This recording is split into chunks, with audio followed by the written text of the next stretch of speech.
প্রাক্তন পুলিশ কর্তা সলিল ভট্টাচার্যের কাছে এই জায়গায় যাব। সলিল দা, 15 বছরে একটা সরকার যারা নিজেদের দায়িত্ব পালন করলো, ক্ষমতায় রইলো, তারা এমন জায়গায় পরিস্থিতি নিয়ে গেল যে এখন নাকি জেলে জায়গা কম পড়ছে। সবেমাত্র 2-2.5 সপ্তাহ হয়েছে নতুন সরকার ক্ষমতায় এসেছে। দেখো, এই আগের সরকারের ভিত্তি বুনিয়াদ ছিল দুর্নীতি, মানে চুরির উপর দাঁড়িয়েছিল। আমি বলছি না যে তৃণমূল যারা করতেন তারা সবাই চোর, কিন্তু দেখো সৎসঙ্গে স্বর্গবাস, অসৎসঙ্গে নরকবাস। আস্তে আস্তে পুরো প্রথম থেকে এ টু জেড সবাই দুর্নীতিগ্রস্ত হয়ে গেছে, দুর্নীতি পরায়ণ হয়ে গেছে, মানে প্রোন টু করাপশন। আমাকে কিছু একটা করতে, একটা বাড়ি দেখো, হাউস ওয়াইফ, কাউন্সিলর, সে তার তোলাবাজি, তার বিরুদ্ধে তোলাবাজির অভিযোগ। এটা কোনো কনকশন তো নয়। পুলিশ তো প্রাইমারিলি ইনভেস্টিগেট করে প্রাইম অফিসে চার্জটা প্রুভ করার পরে তাকে অ্যারেস্ট করেছে, একটা মহিলাকে, মহিলা পুলিশ নিয়ে গেছে। এই আগের থেকে এই কমপ্লেন্ট ছিল। পুরো সরকারটা একটা চোর ছিল। এই সরকার এবং প্রশাসন মিলে মিশে এই চুরিগুলোকে এন্ডোর্স করেছে, এই দুর্নীতিকে এন্ডোর্স করেছে, এই দুর্নীতিকে ইম্পোর্ট করেছে পশ্চিম বাংলায়। লজ্জায় মাথা কাটা যায় আমাদের। আজকে একটা পারিবারিক একজন মহিলা, যে একজন বাড়ির মহিলা, আমার মনে হচ্ছে গৃহবধূ, সে তোলাবাজি এক্সটর্শনের আসামি হয়ে অ্যাকিউজড হচ্ছে, আজকে কোর্টে যাচ্ছে। ছি, লজ্জায় ঘৃণায় বাঙালির যে বাঙালি এক্সেলেন্স, যেটা বাঙালি ইন্টেলিজেন্সিয়া, সেটা আজ একদম তার কবর হয়েছে, তার হত্যা হয়েছে। আমি এটা মনে করি এই শাসক, আগেকার শাসক দল শেষ করে দিয়েছে পশ্চিমবাংলাকে। সারা ভারতবর্ষের কাছে আজ বাঙালি আজকে অপমানিত, সারা ভারতবর্ষের কাছে বাঙালি আজকে এক নম্বর চোর হিসেবে পর্যবসিত হচ্ছে। একেবারে ফলতা ইতিমধ্যেই কিন্তু ভোট গণনা শুরু হয়ে গিয়েছে। পুনর্নির্বাচনের ভোট গণনা ইতিমধ্যেই শুরু। খবরাখবর আপনাদের দেবো, তবে ইতিমধ্যেই যে খবরটা আপনাদের জানাচ্ছি যে জ্যাংড়া হাতিয়ারা 2 নম্বর পঞ্চায়েতের প্রধান, তাকে কিন্তু গ্রেফতার করা হয়েছে, তোলাবাজির অভিযোগ রয়েছে। আমি এই জায়গায় স্বপনদার কাছে আসবো। 4 তারিখে ফল ঘোষণা হলো, পরিবর্তন হলো, নতুন সরকার ক্ষমতা এলো। এটা ছোট্ট তালিকা বানিয়েছি, সবটা তো একেবারেই নয়। কালনায় অস্ত্রসহ তৃণমূলের পঞ্চায়েত উপপ্রধান গ্রেফতার, ইন্দাসে পঞ্চায়েত সমিতির সভাপতি গ্রেফতার, বিধাননগরে 3 জন তৃণমূলের কর্মী গ্রেফতার। তৃণমূল কংগ্রেস 15 বছর যারা শাসন করলো, তারা এর কোনোটা জানতো না, কিচ্ছু জানতো না। কেন এদেরকে এত আশকারা দেওয়া হলো? কিসের জন্য এত প্রশ্রয়? আমি শুরুটা তোমাকে হিঙ্গলগঞ্জের বাইলানি থেকে শুরু করি। ওটা বিশপুর পঞ্চায়েতের অন্তর্গত, আর আমার বাড়ি তো ওখানটা, সেই জন্য আমার নিজের জায়গা সম্পর্কে বলি। ছেলেটা কিচ্ছু করতো না, কোনো আয় উপার্জন কিচ্ছু ছিল না, খুব গরিব। ঠাট্টা করে ওখানকার তৃণমূলের লোকেরা বলতো ওর গলার চেনটা নাকি গরু বাঁধার দড়ির চাইতেও মোটা, এরকম আমাদের কাছে বলতো। তাই এই যে উন্নয়ন তো হয়েছে, এটা উন্নয়ন, আর এই উন্নয়নের বিরাট কাণ্ডারিরা সমস্ত জায়গায় আছে। আমি যদি তোমাকে কয়েকটা নাম বলি যারা এখনো পর্যন্ত ধরা পড়েনি: পাঁচলার গুলশন মল্লিক, জমি কেনা বেচা, জমির মিউটেশন, কনভার্সন, প্রত্যেকটা কাজে তার রেট ফিক্সড করা আছে। এর জন্য এত টাকা তাকে দিতে হবে, ওর মাধ্যমে কাজ করতে হবে, নইলে কাজ হবে না। সাঁকরাইলের প্রিয়াপালের স্বামী, এরা সব আবার যেখানে মহিলা আছে তার স্বামীরা এখানে ওস্তাদ।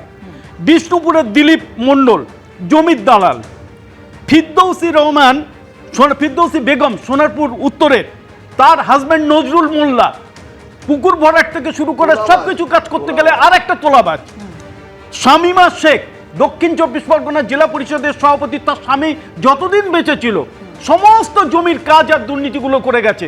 এইরকম তালিকা যদি তুমি পশ্চিমবাংলায় আজকের করতে যাও, তুমি বলো তো একটা লোক 1,30,000 টাকা বাড়ি তৈরি করার জন্য পাবে, কেন্দ্রীয় সরকারের প্রকল্প বলছে ওর পাকা ছাদ হোক, তার থেকে যদি 35,000 40,000 টাকা এই তৃণমূলের জানোয়ারগুলো না নেয়, তারা বাড়িটা করবে কোত্থেকে? তাদের কাছ থেকে দিতে বাধ্য হচ্ছে। 100 দিনের কাজে টাকা দিতে হবে, বাড়ি তৈরির জন্য টাকা দিতে হবে, রাস্তা তৈরির জন্য টাকা দিতে হবে। সমস্ত জায়গাতে তোলাবাজি আর এই এক্সটর্শন, এটা এমন পরিমাণে এমন পর্যায়ে পৌঁছে গেছে, বাড়িতে বাড়িতে সবকটা চোরের কারখানা তৈরি করে দিয়েছে তৃণমূল। এটাই তৃণমূলের মমতা ব্যানার্জির উন্নয়ন। আজকে তুমি ফলতা নিয়ে বলছিলাম, আমি একটা কথা বলি। আচ্ছা, ফলতার নির্বাচনের ফল নিয়ে তুমি আজকে আলোচনা করছো। আচ্ছা বলো তো, প্রধান সেনাপতি সে বাড়িতে লুকিয়ে আছে, তার যে সেনাপতি সে বলছে আমি যুদ্ধে নেই, পালিয়ে গেছে। তো যুদ্ধটা কেমন হচ্ছে? এই এদের মূরত, এই মূরত নিয়ে পশ্চিমবাংলায় তারা বিরাট শাসন করবে বলেছিল। যে সেনাপতি লুকিয়ে যায়, পালিয়ে যায়, তার সেনাপতি হয়ে বেঁচে থাকার অধিকার নেই। আমি বলে দিচ্ছি, তাকে ইস্তফা দেওয়া উচিত, ওই সংসদ পদ থেকে যে ডায়মন্ড হারবারে আমি লুট করে জিতেছিলাম, বিরোধী বিজেপি ওই ফলতাতে মাত্র 15,000 লোকসভায় ভোট পেয়েছিল, এখানকার মানুষের ভোটাধিকার কেড়ে নেওয়া হয়েছিল, পদত্যাগ দেখুন রাজনীতির ময়দানে কে কেমন লড়াই করেছেন। আজকে সাধারণ মানুষ যখন 21 তারিখে দীর্ঘ লাইনে অপেক্ষা করেছেন, স্বতঃস্ফূর্তভাবে 15 বছর পরে তারা ভোট দিতে পেরেছেন বলে আনন্দ প্রকাশ করেছেন, তারা কোন দিকে মত দিয়েছেন আমরা তারই অপেক্ষা করি এবং রাজনীতির লড়াইটা স্বচ্ছ হোক, এটা আমরা সকলেই চাই। আমি বিশ্বনাথ বাবুর কাছে এই জায়গায় যাব। বিশ্বনাথ দা, খুব উল্লেখযোগ্যভাবে এখানে একটা জিনিস মনে রাখতে হবে, এই যে জ্যাংড়া হাতিয়ারার এই যে বেঁচে থাকার কথাটা একটু আগেই স্বপন বাবু বললেন, নিঃসন্দেহে আমরা সবাই চাই সকলেই সুস্থভাবে বেঁচে থাকুন, যার যেটা কাজ তারা সেটা করুন, রাজনীতিকরা স্বচ্ছভাবে রাজনীতি করুন, আমরা সাধারণ মানুষ হিসেবে ভোটার হিসেবে এটুকুই চাই, বেঁচে থাকার অধিকার সবার আছে।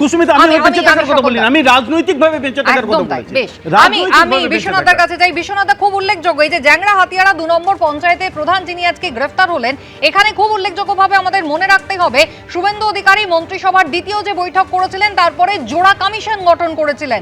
দুর্নীতি যেখানে তোলাবাজি, কাটমানি, সিন্ডিকেট বরদাস্ত হবে না বলে দুর্নীতির জন্য যে কমিশন তিনি গঠন করেছেন, যার মাথায় অবসরপ্রাপ্ত বিচারপতি বিশ্বজিৎ বসু, তাকে বসানো হয়েছে এবং যেখানে দায়িত্বে রয়েছেন কে জয়রামান সদস্য সচিব হিসেবে, কোথাও তারই ফলশ্রুতি হিসেবে কি এই স্বচ্ছতার চেহারাটা সামনে আসছে?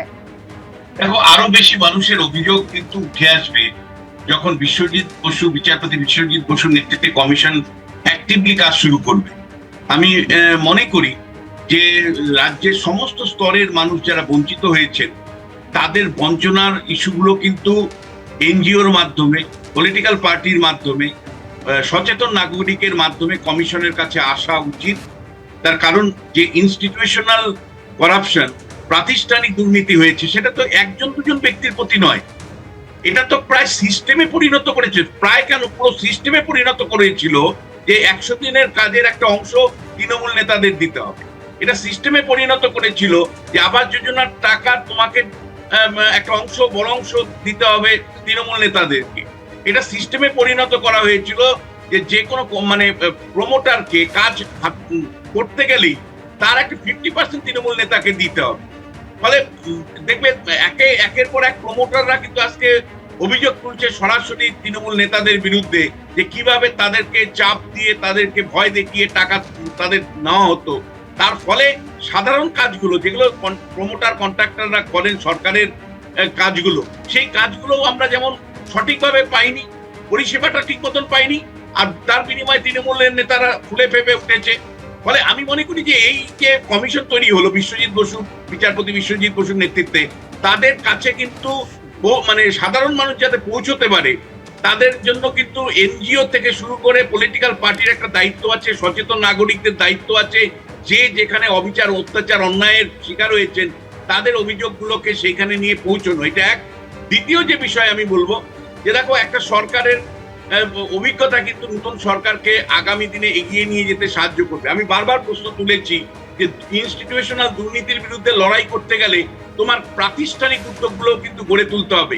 যেমন লোকায়ুক্ত পশ্চিমবাংলাতে মমতা বন্দ্যোপাধ্যায় কার্যত অফ করে রেখে দিয়েছিল, অর্থাৎ মানে লোকায়ুক্ত নামক প্রতিষ্ঠানটা কেবলমাত্র রিটায়ার বিচারপতি, তার পরিচিত, তার আনুগত্যপূর্ণ বিচারপতিদের দিয়ে ওখানে বসিয়ে রাখা হতো বা কোনো আমলাতে বসিয়ে রাখা হতো। কিন্তু দুর্নীতি দমনের জন্য প্রাতিষ্ঠানিক যে উদ্যোগগুলো, লোকায়ুক্তর মতন প্রতিষ্ঠান শক্তিশালী আইন তৈরি করে সেগুলোকে গড়ে তোলা এবং জেলা স্তরে দুর্নীতি দমনের জন্য লোকায়ুক্তকে ডিসেন্ট্রালাইজ করা এবং একই সাথে মানুষের অংশগ্রহণ ছাড়া এই যে পঞ্চায়েত পুরসভাগুলো চলে, এগুলো তৃণমূলের কাউন্সিলররা মন মর্জি মতন চালায়। তৃণমূল কাউন্সিলররা কখনো ওয়ার্ড কমিটি গঠন করে চালায়? ওয়ার্ডের বিভিন্ন স্তরের মানুষকে সঙ্গে নিয়ে সেখানে সিদ্ধান্ত নেওয়ার কথা, কিন্তু এখানে তৃণমূলের কাউন্সিলররা পুরসভার এক একটা ওয়ার্ডের ইজাদার হয়েছিল। তারা কার্যত বলা যায় এবিপি আনন্দ, এগিয়ে থাকে, এগিয়ে রাখে।